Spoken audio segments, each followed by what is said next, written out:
Magandang araw mga kababayan dito po sa buong Pilipinas at sa ating mga OFWs sa buong sanlibutan na ngayon ay nanonood sa programang ito kung saan ako ay pinayagan muli ng korte upang makapagbigay ng isang video message sa inyo pong lahat.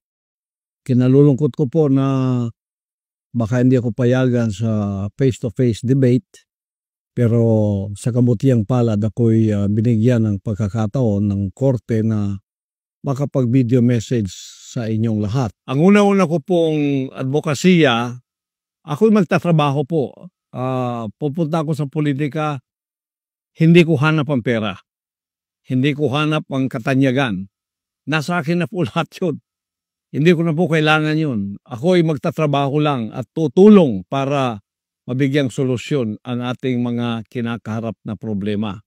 So, yung aking pong paggobyerno ay ang tinatawag na laban sa korupsyon, yung governance and anti-corruption. Gagawin ko ang isang pagtatatag ng isang truth commission. Binubuo ito ng mga ordinaryong mamamayan upang imbestigahan ang mga kaso ng korupsyon sa loob ng ahensya ng gobyerno. So, suportahan ang pananaw na ito ng isang advokasya pa rin na may parusang kamatayan o death penalty sa mga korap na politiko na napatunayang may sala sa malawakang pagkubkub o sa pagwawaldas o pandarambong ng pera ng mga Pilipino. Yan po ay advokasya rin ng isa kong kasamaan sa PDP Laban, si Atty. Vic Rodriguez. Pareho po kami riyan. Death penalty at ibinaban niya ang ceiling ng plunder from 50 million naging 1 million na lang po. Kung ako matutupad, kahit po 1,000 lang, kailangan may death penalty na sapagkat ang maliit na pagnanakaw at ang malaking pagnanakaw, pareho lang yan sa harap ng Diyos at sa harap ng batas ng tao. Pangalawa po, yung sa kalusugan. We need a healthy Philippines. Puro kailangan malusog ang mga tao. Matanda man o bata man o binata man o dalaga o babae man. Kaya sa kalusugan, ini-endorso ko ang Mobile Health Services Program upang dalhin ang serbisyo ng kalusugan sa lahat ng ating mga mamamayan. Mga kabilang na rito ang pamamahagi ng libreng gamot. Direkta ito sa mga liblib na pamayanan gamit ang mobile clinic sapagkat hindi lahat maka-afford ng pumunta sa ospital. Ako po ay nagkaroon ng pneumonia. Dinala ako doon sa Philippine Heart Center. Nakita ko doon ang mga nakalinyang tao sa kanilang garahe, yung kanilang parking lot, no? Nagtanong-tanong ako, ang iba doon nasa 1 buwan, 2 buwan, 3 buwan na doon sila. Naghihintay para mapagamot. Hanggang iba namatay na nga. Kaya nasaktan masyado ang aking puso sapagkat ito ang isa sa aking nakikitang hindi inaasikaso ng ating pamahalaan. Kaya nga ang PhilHealth, mahalaga yan. Mayroong budget pero hindi ginagamit doon sa kalusugan na dapat ito'y ipamigay na libre ang gamot sa lahat ng tao sa Pilipinas. Bilyon-bilyon po ang pera natin yan, ngunit hindi ginagamit sa wasto. So, ipalalawak ko ang saklaw ng PhilHealth upang masaklaw ang mas marami panggamot, outpatient, pangangalaga at mga programa sa pagpapagaling o yung rehabilitation para sa mga pamilyang may mabababang kita. Sapagkat, tingnan ninyo pagka nagkasakit ang isang taong dukha, kung meron man siyang ipon, lahat ng yan ay mauubos. Kung meron man siyang munting ari-arian tulad ng lupa o bahay, ipagbibili pa yan. Kaya nagiging dukha silang lalo dahil dyan sa problemang yan. Meron tayong PhilHealth. Asahan po ninyo, pag ako ay naging senador, inilukluk ako kasama ng aking mga kasamahan sa PDP Laban, ipaglalaban ko ang kalusugan ng ating mga mamamayang Pilipino. Libre gamot, lahat-lahat, pati doktor, pati hospital. Ipaglalaban ko po yan. Malaking laban ito sa Senado. Alam ko marami ang kukontra dito sapagkat hindi naman lahat tulad kong zero corruption. Kaya nga nawawala yung budget ng PhilHealth dahil kinokorrupt ito na dapat ilagay sa pangkalusugan. Saan nilagay? Sa tulay. Wala ka naman nakitang tulay. At yun ay mali. Itutuhid po natin yan. Kaya ang aking pong advokasya, ayusin natin ang Pilipinas. Ito ay isa ring advokasya ko, pagbabawas ng kahirapan. Poverty Alleviation Program. Magpapasa ako ng Philippine Food Security Enhancement Act na magbibigay ng kapital sa mga magsasaka para sa produksyon ng agrikultura, makapagbigay ng modernong kagamitan sa pagsasaka upang suportahan ang mabisang produksyon, pamamahagi at pag-iimbak ng pagkain. Susulong din natin yung tinatawag na Subsidized Utilities Program upang magbigay ng subsidiya ang gobyerno sa mga bayarin sa tubig at kuryente na nakatuon sa mga pamilyang may mababang kita. Ako, kasama rin ako sa advokasyang ito. Ako'y natutuwa sapagkat si Attorney Hinlo merong tinatawag na state subsidized farming. No? So si Attorney Hinlo meron siyang tinatawag na state stage farming. Ako ganun din ang advokasya ko. Dapat ang gobyerno ang siyang magbigay ng gabay sa mga ating mga farmers. Mahaba-haba po ito kung i-explain ko sa inyo lahat dito.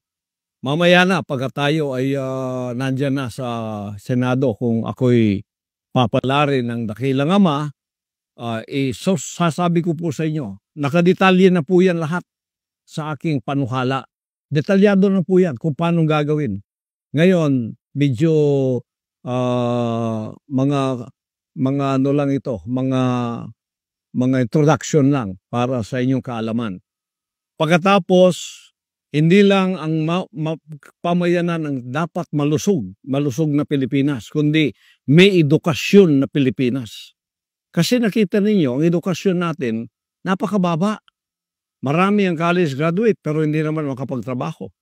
So magpapasa ako ng School Infrastructure Development Bill upang maglaan ng mga pondo para sa pagpapabuti ng pasilidad ng paralan, lalo na sa mga rural na lugar upang matiyak ang kalidad ng edukasyon. Magpapasa rin tayo ng Patriotic Curriculum Act na naglalayong magbigay ng libreng kalidad na edukasyon na nagtutuon sa pagpapalakas ng pagka-makapilipino at paglaban sa mga negatibong ideolohiya tulad ng mga komunista. Iyan ay aking advokasya kahit sa aking pong paralan na itinayo, ang Jose Maria College Foundation Incorporated. Kita ninyo dyan, napakarami ko na pong advokasya para sa ating mga Pilipinong kabataan para maging lawyer, maging abogado. Pipili lang sila ng kurso nila. Iyan po ay libre lahat sa akin pong pangangalaga sa JMCFI. At yan, kung ako ay may luluklok bilang isang senador, palalawakin ko yan. Paaralin natin ang napakaraming mga patriotic Filipinos na magkaroon sila ng curriculum na magiging mahal nilang Pilipinas at mailayo sila sa mga nakakasirang ideolohiya na nagtatanim ng galit o hate. Yan ay ang CPP and PNDF. Ialis natin sila dyan. Lalis natin, kasama na rin dyan ang advokasya natin sa kapayapaan para maalis din naman sila sa masamang bisyo tulad ng droga. Isa rin sa ating advokasya yung peace and order. Magpapatuloy po yung ating laban sa droga. Magpapatuloy yung laban natin, laban sa mapanirang ideolohiya. ng CPP and PNDF. Ipagpapatuloy ko po yan sapagkat yan ang advokasya ko kahit noong ako ay wala pa dito sa larangan ng politikang ito. Sa akin pong itinayong SMNI nung ako ang chairman dyan, naglaan ako ng 3 oras bawat araw sa laban kasamang bayan upang ang ating pamayanan ay maliwanagan sa mga deception o panlilinlang ng komunistang ideolohiyang itong napakarami ng namatay sa loob ng 50 taon. Ganon din karami ang namatay, mga 50,000 na ang patay. Wala man lang crime against humanity ang ginawa dyan. Tingnan niyo ang ating Pangulo, 8 years, 43 ang naakusa sa kanya. Crime against humanity na. Yan po ay injustice. Yung walang pagkawalang hustisya, asikasuhin po natin yan. Yung freedom of religion, tututukan ko po yan. Yung separation of church and state, ayusin natin yan. At ang hustisya, ibibigay natin dyan sa larangang yan. Sapagkat ang aking kongregasyon at ako ay nakatikim na po ng injustice. Biro ninyo, nilapastangan ang aming compound, nilapastangan ng bahay-sambahan. Wala naman silang matuwid na katuwiran upang pumasok at lapastanganin ang mga banal na dakong tulad nito. Kaya ipaglalaban ko ang religious freedom.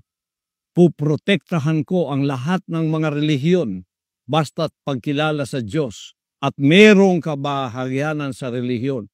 Ipagtatanggol ko anuman ang inyong relihiyon ay hindi pwedeng gawin ang ginawa sa Kingdom of Jesus Christ na paglapastangan, pag-abuso ng gobyerno o ng pamahalaan. Isa po yan sa mga drive natin. Ngayon, ako po ay advocate ng kalinisan ng kapaligiran. Ilulunsad ko ang Greening and Beautification Project, kabilang ng pagtatanim ng puno, mga bulaklak, pagpapakalat ng mga buto at bulaklak upang mapalakas ang biodiversity. Sasagawa ko ang National Cleanliness Drive na mag-iempleyo sa mga walang trabahong Pilipino upang panatilihin ang kalinisan sa buong bansa. Susulong din natin ang turismo. Ang propose ko na Tourism Connectivity and Enhancement Act upang lumikha ng isang modernong network ng transportasyon kabilang ang sistema ng bullet train at kalsada na nag-ugnay sa mga pangunahing sentro ng turismo. At yan ay i-apply natin sa buong Pilipinas, lalong-lalo na sa napag-iwanan na isla ng Mindanao na tinatawag nilang Sub-Sahara Mindanao. Hindi na po maging Sub-Sahara to sapagkat ito ay magkakaroon ng modernong transportasyon, lalo na mga train systems natin na siyang magbibigay ng mobilization sa ating pamayanan at ng kanilang mga produkto. At nakadetalye na po lahat yan. Hindi ko lang pwedeng sabihin lahat dito. Ito lang mga headings ang sinasabi ko para sa inyo. Pagkatapos, ang kapakinabangan ng mga OFWs natin. Lilikha ko ng OFW Retirement Security Act na magtatatag ng isang mandatoring pensyon na may kontribusyon ng gobyerno at ang employer. Isusulong ko rin ang tinatawag na Retirement Savings Program, RSP, kung saan magkakaroon ng tax incentives ang mga OFWs katulad ng tax deductions para sa kanilang kontribusyon at tax benefits on withdrawals. Pagsasabatas ng mandatoring pagtalaga ng legal at medical attaches sa bawat konsulado o diplomatikong post upang may kaagapay ang ating mga OFW sa panahon ng kagipitan at pangangailangang medical o legal. Yan ang aking mga iilan lamang sa mga advokasya ko. Sa akin pong pagkakulong dito, mga 70 na po, 70 ang bill na nagawa ko. Isusulong ko ito upang maging batas diyan sa Senado kasama ng aking mga kasamahan. Kaya both straight PDP laban. Bakit po District PDP laban? Para tuloy-tuloy po ang aming mga advokasya. Walang kokontra, walang kakalaban. Kami pong lahat ng kakaisa riyan. Pagkatapos, siguridad pa rin ito ng ating Vice President na pinaginitan ng mabuti. Kita ninyo, ini-impeach ang isang Vice President sa mga unfounded na mga akusasyon tulad ng intelligence funds, samantalang billion, trillion ang nilulustay ng mga nasa kapangyarihan. Wala namang mga pagtawag sa Kongreso upang ito'y imbestigahan. Ngunit hindi tinantanan ng ating Vice President upang siya ma-impeach. Pag na-impeach po kayo, perpetually hindi na kayo makapaglingkod sa bayan. Hindi na kayo pwedeng maglingkod pa. Perpetual po yan. O kaya habang buhay, hindi ka na pwedeng pumasok pa sa paglilingkod sa bayan. Yan ang gusto nilang mangyari kay Vice President Sara Duterte. Kaya pag straight vote po kami sa PDP laban, ang boto namin ay siyam. Kailangan ng siyam na boto ng mga senador upang hindi po ma-impeach ang ating Vice President Sara Duterte. Kami po yun. Kaya wala pong magmamaliw. Straight tayo. Huwag na po kayong lumingon pa sa iba. Straight tayo. Kung mahal ninyo si Vice President Sara Duterte, straight po ang ating pagboto.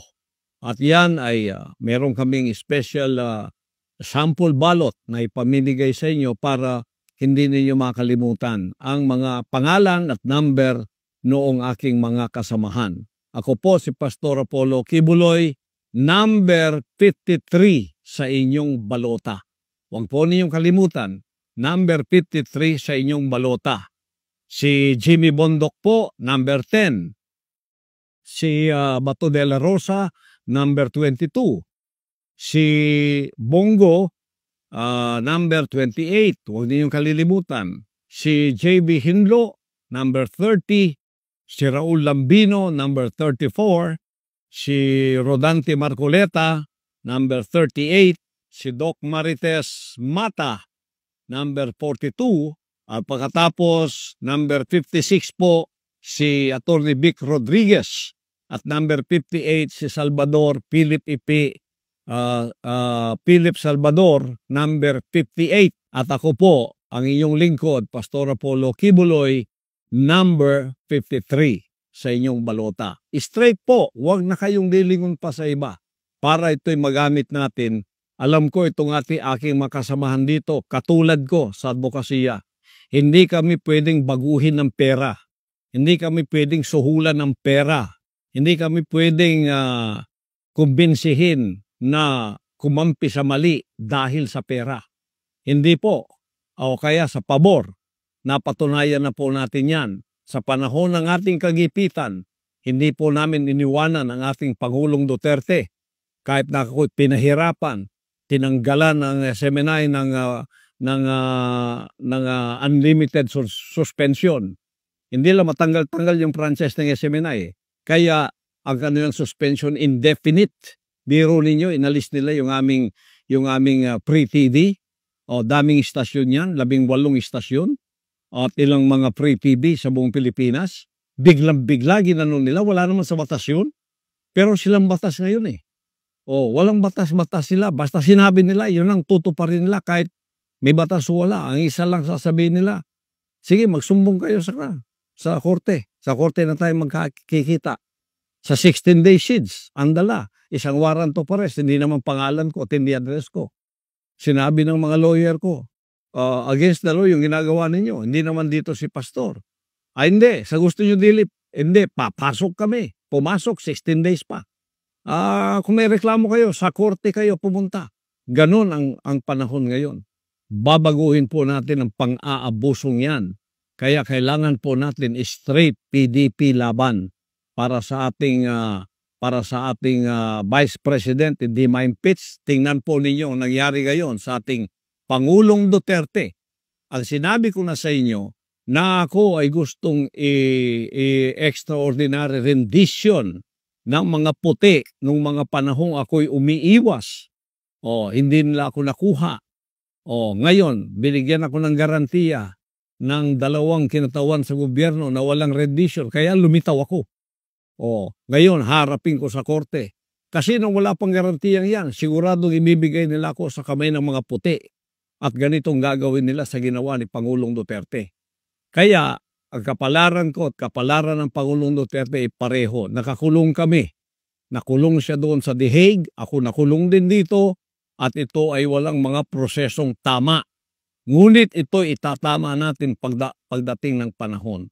Kaya ako po ay narito pumasok sa magulong politikang ito, hindi upang magkapera, hindi upang kumamal ng pera, o kaya maging tanyag, hindi po. Magtatrabaho po ako tulad ng ako'y nagtrabaho sa Kingdom of Jesus Christ. Zero corruption, pagpapaunlad ng mga sinasakupan ko, na kung uunlad ang aking pamamahala sa isang organisasyon, uunlad ang lahat.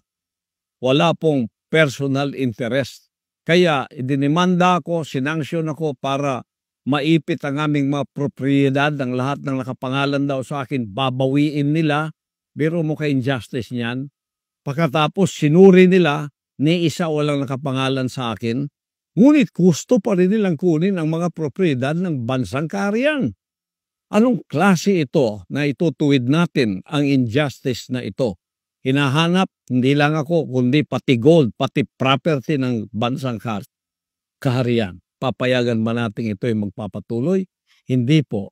Kaya para maituwid natin ang hindi tama, ang baluktot, para maituwid natin, straight po ang ating boto, PDP laban. Upang maipakita natin sa bansang ito na ang pamamahala tulad ng ginawa ng ating Pangulong Duterte sa 6 na taon ay maipagpapatuloy natin. Maisusulong natin kasi yan ang dahilan kung bakit tayo bumoto sa unit team noon. Ito ay continuity daw. Ngunit wala pang 3 taon pinutol na yung pangakong yon. At alam natin ngayon kung ano ang kaganapan. Lahat ng ayaw, suspended. Lahat ng ayaw, suspended. Dito, suspended doon. Binabantayang maigi, hindi tayo makahinga ng maluwang sa ating demokrasya. Sa katotohanan lang, ang demokrasya natin ngayon parang wala na. Kundi tatayo ang tulad ng PDP laban at ang mga kinatawan nito na inyong iboboto sa Kongreso, ay tuloy-tuloy na pong mawawala ang ating demokrasya at ang ating bansa. Huwag po nating gawin yon. Kaya straight po kayo, PDP laban, at pagpalain kayong lahat ng ating dakilang ama. Panalain natin ang ating Vice Presidente, Sara Duterte, at kasama na rin ang ating Pangulong Duterte. Ngayon ay kinulong doon sa The Hague. At ako'y ipatuloy ninyong ipanalangin na pagkatapos ng mga hearing na ito, makikita ninyo kayong mga lahat ng naniwala ay maliliwanagan kayo pagkatapos nito. Sana before pa naliwanagan na kayo sapagkat pagka ako'y dineclare na inosente ng korte, mapapahiya kayo kasama ng mga nag-akusa sa akin. Kaya manalangin po tayo. Ito yung dapat din sa Pilipinas. Huwag nating kalimutan ang Diyos na makapangyarihan ng gumawa sa atin. Huwag natin siyang kaligtaan. Pasalamatan natin siya sa lahat ng ating mga pagkakataong may buhay pa tayo. Ibigay natin ang lahat ng kapurihan at kapasalamatan sa kanyang lumikha ng lahat sa atin. Kasi kung wala tayong connection sa kanya, itong lahat ng ating mga material, financial o politikang pinag-uusapan, wala pong mga kwenta ito. Mamamatay din tayo, haharap din tayo sa kanya. Kaya huwag ninyong kaligtaan sa panahong ito ang ating dakilang may kapal. Ibigay natin ang lahat ng kapurihan at kapasalamatan sa kanya na anuman ang pinagdadaanan natin. Kung tayo ay may mabuting puso, may mabuting kalooban, hindi niya tayo pababayaan. Tayo pa rin ang magtatagumpay sa huli ng ating mga buhay. At para sa bansang Pilipinas, naniniwala akong ang gabay ng dakilang ama ay pagkakaloob niya sa bansang ito. Lalo na gagabayan kayo o itong 10 na PDP laban senatorial slate. Diretso na po tayo. Huwag na tayong lumiko, huwag na tayong lumingon sa iba, diretso na po. Straight ang boto ninyo, PDP laban lahat, para tayo'y mananalo sa larangan ng ating pamahalaan at ng ating bansa. Mabuhay po kayo, mabuhay ang Pilipinas, at mabuhay tayong lahat. Ang kapurihan ibinabalik natin sa dakilang Diyos. Amen.